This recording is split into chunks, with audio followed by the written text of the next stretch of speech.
Hello, my name is Lily and I work for the Behavioural Insights team, otherwise known as the Nudge Unit. We have recently been contacted by Public Health England, a government-run organisation who are responsible for making the public healthier and reducing the differences between the health of different groups. They've approached us in regards to the steady rate of teenagers that are still trying smoking at an early age, and this is a trend they'd like to put an end to, and they need us to be able to better understand at what point they should intervene and how. According to research carried out by Public Health England, smoking prevalence is at a record low. The largest reduction in smoking has been amongst 18 to 24-year-olds, where 17.8% of the group smoked in 2017, compared with 25.7% in 2011. Although there is now 1 million fewer smokers than in 2014, 6.1 million people in England are still subject to the devastating harm caused by smoking cigarettes. This is why reducing smoking remains one of Public Health England's biggest priorities, so therefore they are calling for a long-term plan to achieve a smoke-free society by 2030 with a prevalence of 5% or less. From looking at some background research, it is apparent that one of the most common reasons for a child to begin smoking is pressures from peers and family. Children who live with parents or siblings who smoke are up to 3 times more likely to become smokers themselves than children from a non-smoker background. According to a study carried out by Cancer Research, 2/3 of adult smokers began smoking before they were 18.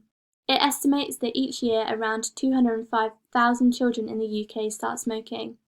In 2018, 16% of 11 to 15-year-olds reported to having tried smoking at least once. However, preventing young people from taking up smoking is key to reducing smoking-related harm in the UK in the future. I decided to target my primary research at young adults 20 to 25, asking them to reflect on the time when they were under the most pressure to want to start smoking. I have chosen to use this age group rather than the main target demographic for the preceding intervention, which will be 13 to 17-year-olds, because I feel this will allow me to get a more honest insight into how each individual experienced the prevalence of smoking in their childhood. My research objective is to find out at which point in time and situation in a teenager's life it is that they feel the most pressure or want to try smoking. This will enable us to better understand where we should intervene to have a more successful impact and impression on young people who are considering starting smoking. In order to do this, I conducted multiple exploratory interviews with people between the ages of 20 to 25 to find out what it was exactly that encouraged them to try smoking for the first time. These interviews were then followed by a customer empathy map I made with a few consenting participants, which allowed me to gain a deeper insight into the emotions, beliefs and surroundings of that person at their age they began smoking. Finally, I conducted a focus group to discuss the effectiveness of current attempts in the form of advertising and physical intervention to reduce the amount of people smoking. My research project was not without its limitations. One of the main limitations of my study is due to my use of self-reported data, meaning that because I'm asking participants aged 20 to 25 to reflect on their teenage years, this can be subject to selective memory, meaning that events that happened in the past might not be accurately remembered and relayed. Another factor of this would be exaggeration, which is a common form of embellishing events to make them seem more significant. All of the people interviewed were from the same area in Dorset, coming from a similar cultural and financial background. In addition to this, my research only involved a limited amount of individuals, meaning that the range in results would be fairly limited. However, due to the nature of the topic, I found that the key trends began to show despite the sample size. In terms of ethics in my research, I made sure that before each interview I discussed with each participant that they will be asked to answer questions based on their behaviours and emotions around the time if and when they tried their first cigarette. However, to avoid a biased answer, I did not reveal the sponsors this interview was designed for. I made sure to do this so that it didn't have an impact on the way that the interviewees were answering each question, meaning that I could ensure the most accurate and honest outcome. Aside from this, I ensured to respect the rights and well-being of each participant, and I also ensured the confidentiality of the information and data collected. Before beginning each research method, I also ensured that each participant had read my participant consent form and had understood their right to withdraw from the study at any time before, during, or after the data had been collected. To start off my primary research, I conducted several interviews which consisted of 8 questions revolving around the situation of the participant and what they were feeling at the time they had their first cigarette. The results I had collected were fairly similar in their outcomes. Most people interviewed stated that they tried smoking first between the ages of 14 to 17, with all participants bar one stating that they had been offered that first cigarette by a school friend. Following this, over half of the participants recalled that their first try of a cigarette was within school grounds. Next, the participants were asked whether they felt as though they had to say yes, and a large majority said yes.